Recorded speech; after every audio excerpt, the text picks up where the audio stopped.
Hey everyone, welcome to the channel. Quite some time ago I posted a video where I was kind of saying that I'm slowly running out of space. Honestly, I think I have officially run out of space. In that video I did also say that I do have a plan, and well, the plan involved me buying this rather large terrarium.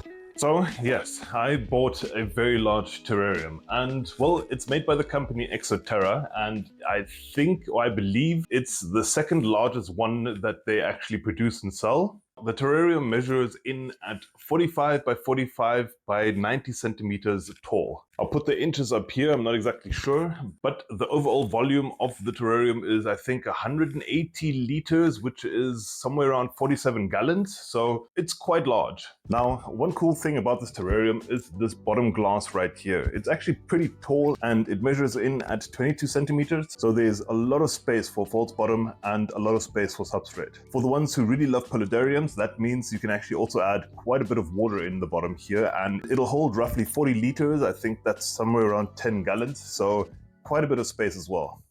Like most terrariums, this one here obviously comes with a mesh top as well for ventilation, and what is quite cool about this one here, it actually has these little turn tabs that you can just turn out of the way, and that means that you can actually lift the entire mesh just out of the way for easy maintenance through the top, which is quite nifty as well. Now, something else that I also found really cool is right on the top behind the mesh over here. On the one side here, you got a little slider, and on the other side, you actually have a few grooves that actually, well, lead into the terrarium, and here you can actually add all sorts of cables or sorts of tubes, and depending on how many you have, you got 5 holes on this side, and you also have 5 holes on this side here that you can actually, well, close up depending on how many tubes and cables you actually have, which I find is also pretty damn cool.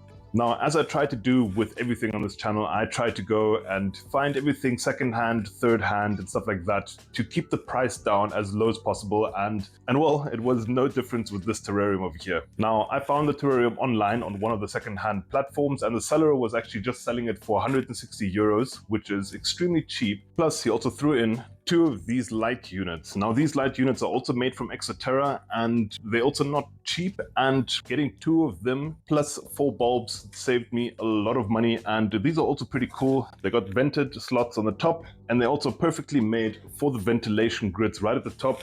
And the lights basically just slide straight onto the top like that. For 160 euros, I at least saved half the price. Brand new, the terrarium, the 2 light units and 4 bulbs would have set me back, I think, at least double the amount of money that I actually paid for this. So I got quite a bargain. The glass is basically completely pristine. There's no scratches whatsoever. I don't know if the back cork wall came with the terrarium or if the previous owner, well, bought it somewhere and installed it, but it's also in there. Yet I really do like the cork back. It just, well, gives it a little bit of texture. It just makes it way easier for me once I try to, well, create my own little back wall. But I would say we'll get to that a little bit later. You must probably sitting right now asking yourself, why did I buy this big of a terrarium and how am I going to make more space? The reason is behind the camera, so let me show you guys. Behind the camera has always been this 4-foot terrarium of mine. I've only shown the terrarium twice so far on the channel, and the last time I did that, I did also explain why I want to get rid of it and why I also wanted the big terrarium. So if you guys want to go check that out, I'll put a tag up here. I don't want to go into too much detail on why I have this, since I've already explained this twice already. But for those of you who are new to the channel, I'm going to try and keep it as brief as possible.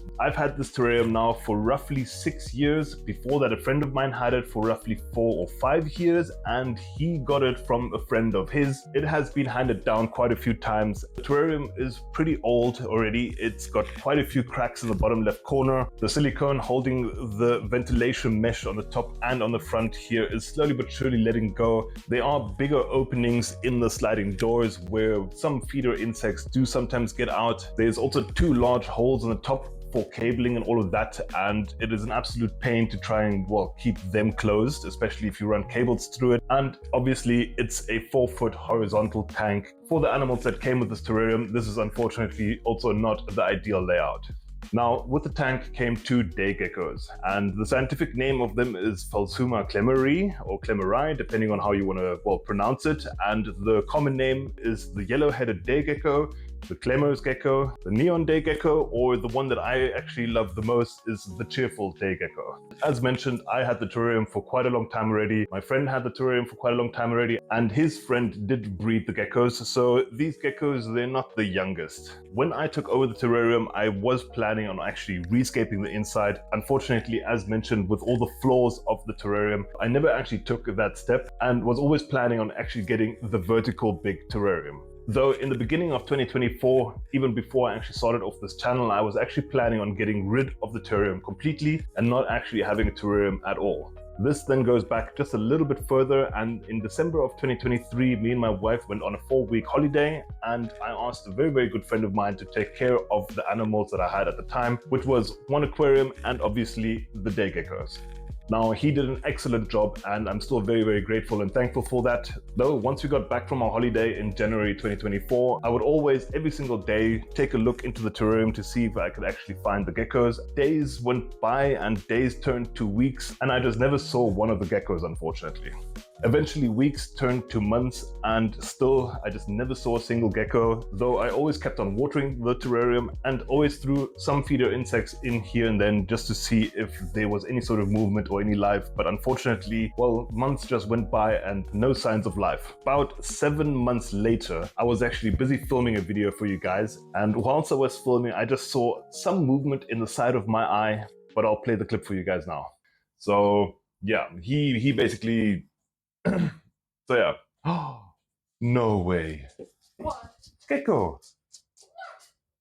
And well, yes, one gecko was definitely still alive. A little bit skinny, but after 7 months of not actually seeing them, I was extremely surprised. I was extremely happy. And well, the plan on getting the new vertical terrarium was basically back on the table. So obviously, because one gecko is alive, that's one of the reasons why I actually bought this terrarium. There are obviously several other reasons as well. For instance, this one here just has a way smaller surface area, which means that once I actually get rid of the big terrarium and put this one in its place, that means that I can make just a little bit more space for a few more tanks, and hopefully if I can convince my wife to get rid of a few puzzles there, then maybe I can make a little bit more space even then. Though some of you might be wondering, why am I building up a terrarium just for one gecko? And well, there is another reason for that, which I will cover in the next video, and how I'm going to make more space, obviously with a smaller footprint, but there's still a few other plans as well that still need to fall into place, which I'm also going to cover in another video. This is obviously going to be a bit of a series, since I'm not going to be finishing off this terrarium just in one go. Escaping the back wall, I do want to have a nice living wall. I have a few pieces of wood, I have one piece of coir bark, I have some spray foam and all of that. This is going to be my first time building a terrarium like this, but I do hope that I can actually pull it off. Unfortunately though, it is also pretty late already in the day, and I still need just a few more supplies, but with the power of editing, you guys are going to see me just now. For me, it's going to be the next day. A few days have actually gone by now. I will be quite honest, I've been quite nervous to, well, start this entire project on the back wall. There are 2 different methods of going at it, and I didn't really know exactly which one to go with. Either the short method, which is basically just add the spray foam, add your media layer on top of it, and well, call it quits there. And then there is the long method of adding, if you don't have a back wall, you actually add silicone onto your glass first, then you add the spray foam onto the silicone. You have to carve it all down so that you can actually expose the rough foam. Then you add silicone on top of that, and then you add the media that you want to add on top of the silicone, and that takes a few days for everything to obviously cure and to settle down. Though the benefits of going the long way is that everything is just going to, well, stay intact for much longer. You're going to have a much better looking background in the end. Plus, adding your media onto the silicone and everything is also just going to last way longer than just adding your media straight to the spray foam. I didn't really know exactly what to do, but because I want to do it right, I do want it to be perfect, and this is sort of my dream build of a terrarium, so why cut shortcuts, and let's do it right the first time. And as you guys can maybe see, I've already got 2 pieces of wood inside the terrarium. I've been sitting for days and just been trying to plan out what I want to do, how I want to do it, and I still need quite a bit of space in the foreground, but we'll get to that a little bit later. I would say, let me just, well, get the terrarium down off this wanky little table. I need to put it onto its back, and we start adding some spray foam.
It's the next day and the foam is cured, it's all hard, and it expanded way more than I actually, well, anticipated or expected. I knew from everyone else saying that it actually expands a lot, but yeah, this expanded way more than what I would like. The pots also moved around a little bit instead of, especially this pot over here, it's tilted way more to the front than I would like. We will have to see. I'm just gonna, well, carve away quite a bit of foam to move everything a little bit further back again. For the carving, I'm going to just be using a razor scraper.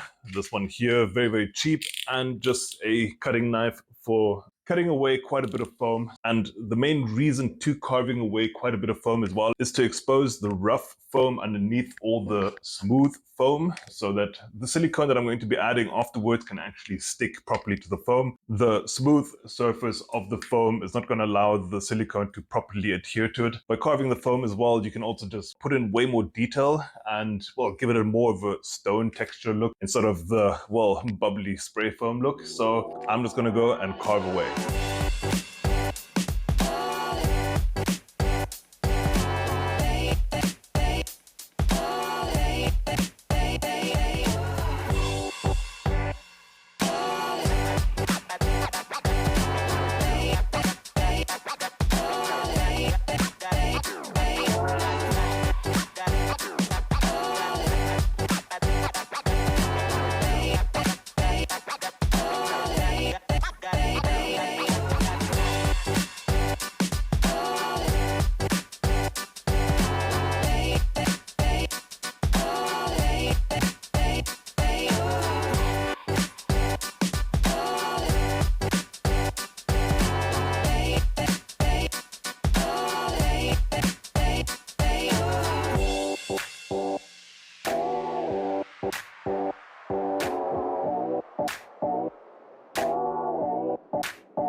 The back wall is ready for the next step. As you guys can see, I took off quite a bit of spray foam. I also drilled my drainage holes for all the pots already, so that there's not going to be any standing water inside of the pots. I got all the substrate ready. I have some coarse cocoa fiber, I have some fine cocoa fiber, and I have some sphagnum moss, and I got all of my silicone here next to me. I am using some aquarium safe silicone. This is also just going to be good for the terrarium as well. This is going to be the most messiest part of the entire build, working with the silicone, smearing it all around. I'm going to be covering all of the exposed spray foam with silicone, and then I'm going to be adding on the different types of substrate and going to cover it all, pat it all down just to give it a nice secure hold, and then I'm going to let the silicone cure for at least 24 hours, just so that I'm extremely sure that the silicone is cured and that the substrate is fully adhered on there, and then the back wall is going to be done.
A whole week has actually gone by. As you guys can maybe tell from my facial hair, it has changed quite dramatically, but it is technically all done. As you guys saw on the second day, I still added a little bit more silicone on some exposed areas that weren't covered with sphagnum moss and cocoa fibers, so I still added a bit more here and there. There were a few areas, and unfortunately, it's also not perfect. On a few places you can still somewhat see the silicone. I did expect the cocoa fiber to be, well, a little bit of a thicker layer on the silicone, but I think the one cocoa fiber that was quite fine, I ground it up a little bit too fine, and that just covered the silicone in a very, very fine powder instead of actually, well, bigger chunks. And well, I'll just have to see how it'll hold up over the time.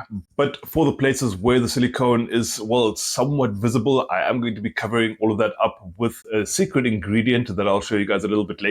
But for now, I need to do quite a bit of cleanup. When I was, well, rubbing the silicone all over the show, it was quite messy, and yeah, there's a lot of silicone that ended up on the glass on the side. I'm gonna go and scrape off all the silicone on the glass with the razor scraper, and there's a lot of silicone on the wood itself as well that I so, well, carefully put on there, and trying to get that off by hand is just not going to be a thing. So I bought 2 of these small little Dremel bits. These are just small metal wire brushes, and I'm just going to go over the wood with these metal brushes and try and brush all the silicone off that I put on there, and hopefully clean up the wood a little bit, expose the wood a little bit more. But yeah, I would say let's start cleaning up all the silicone, and then the back wall is done. Now, if you guys enjoyed the video so far, please leave a like and a comment down below. It would really help the channel out quite a lot, and I would love to hear your guys' thoughts on the back wall, and maybe you guys can also give me a few tips and tricks on how I could have done things a little bit differently. Leave some plant suggestions down in the comment as well. I'm not exactly sure what plants I all want to get, but if you guys know of any cool plants that I should get, leave them down in the comments. Subscribe and hit the notification bell to not miss out on future content. There's still a lot of content to come. Plus, don't miss out on the future updates on the terrarium build. Obviously, this is episode 1. There's still going to be a few more other episodes like the planting and all of that, but let's carry on with the cleaning.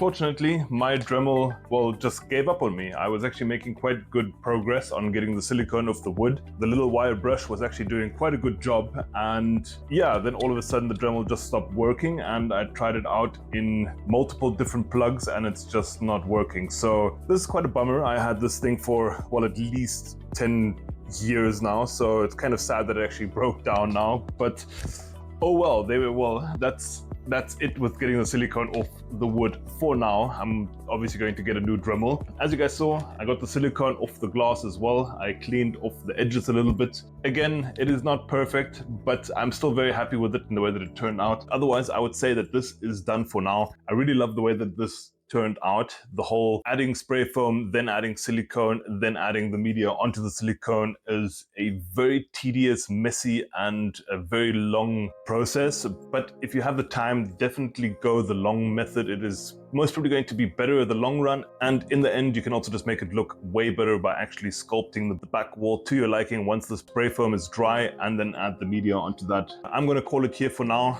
Obviously off camera I'm going to get a new Dremel. I'm going to, well, clean up the wood and everything, and in next episode I'm going to set up a false bottom and the substrate layer, plant the terrarium and get some greenery in here. As mentioned, leave your comments down below on what plant I should get or what plants might be interesting to look at. But yeah, I would say I'll catch you guys in the next one.